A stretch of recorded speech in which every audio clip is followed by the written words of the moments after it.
Hello, gynaecologist doctor Sinha बोल रही हैं? यस। डॉक्टर आपसे बात करना था, ये वाइफ प्रेग्नेंट है। कितने मंथ की प्रेग्नेंट है? 4 महीने हो गया मैडम। अच्छा, ओके। समझ नहीं आ रहा डॉक्टर, कैसे आपको बताएं, क्योंकि आप माइंड मत करना, पता तो चल जाता है, हमारी वाइफ को भी पता चल गया था। लड़की है। अच्छा, अबॉर्शन करना था। Is there complication? कॉम्प्लिकेशन कोई नहीं है, लड़की है तो। ये कैसे बात कर रहे हो आप? क्या बात कर रहे हैं? मेरा टाइम मत वेस्ट करो, मैं सच बता रही हूँ, मैं तुम्हें जेल करवा दूंगी। ऐसा तुम पहले नहीं हुई। लड़की है। तुमको समझ में नहीं आ रही बात है? अबॉर्शन करा दूंगा, जेल में चला जाएगा तू। पढ़े लिखे हो कि नहीं हो? तुम्हें समझ में भी आ रहा है? तुम एक गायनोकोलॉजिस्ट को फोन कर रहे हो जो खुद एक औरत है, और तुम उसको कह रहे हो कि मेरी बीवी जो है उसको लड़की होने वाली है, तो आप अबॉर्शन कराते हैं। आप किसी बात नहीं कर रहे हैं? लड़का चाहिए होगा आपको? नहीं, लड़का नहीं, लड़की ही चाहिए थी। तो फिर क्यों करा रहे हो अबॉर्शन? क्योंकि रेप हो जाएगा इसका। डॉक्टर, मैं ये नहीं चाहता कि इसका रेप हो जाए।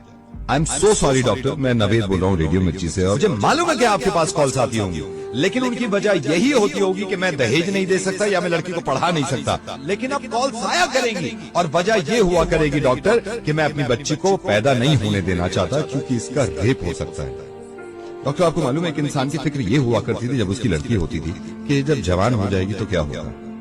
डॉक्टर, वहां तक तो पहुंच ही नहीं रही। दिल्ली में 8 महीने की बच्ची का रेप हुआ। 8 महीने की बच्ची होती कितनी, अगर वो तंदुरुस्त ना हो, इंसान के एक हाथ में आ जाती है। उसका रेप हुआ है। हम सॉरी, मैंने आपका वक्त भी ले लिया, लेकिन मैं बताना चाह रहा हूँ सबको कि ये होने लगेगा, वरना इस चीज को बंद करवा दो। मेरी समझ में नहीं आता, ये स्लोगन देखने के बाद लोग खुश हो जाते हैं, बेटी बचाओ बेटी पढ़ाओ। क्यों हम पहले ही जाहिर कर देते हैं कि बेटियां कमजोर हैं, पढ़ी लिखी भी नहीं है, इनको बचाना भी है। ऐसे स्लोगन क्यों नहीं बनते कि बेटे को बताओ और ना माने तो थप्पड़ लगाओ। और जितने लोग इस बात को मानते थे ना कि लड़की घर से बाहर निकलती है तो रेप होता है, उसके रिश्तेदार ने बेडरूम में घुस के उसकी बच्ची के साथ रेप किया। जब इसके माँ बाप ने इस बच्ची को देखा तो खून में लथपथ पड़ी थी, पूरा हॉस्पिटल गूंज गया था इसकी चीख से। और हिंदू मुस्लिम, आप करते रहिए अपना काम, एक दूसरे को बुरा भला कहने में और जुलूस निकाल के एक दूसरे को मारने में। अगर शर्म है ना थोड़ी सी, तो इनसे ज्यादा खतरनाक जो हमारे मुल्क में हो रहा है कि बच्चियों के रेप जो करते हैं, उन जानवरों को जाके सबक सिखाओ। इतनी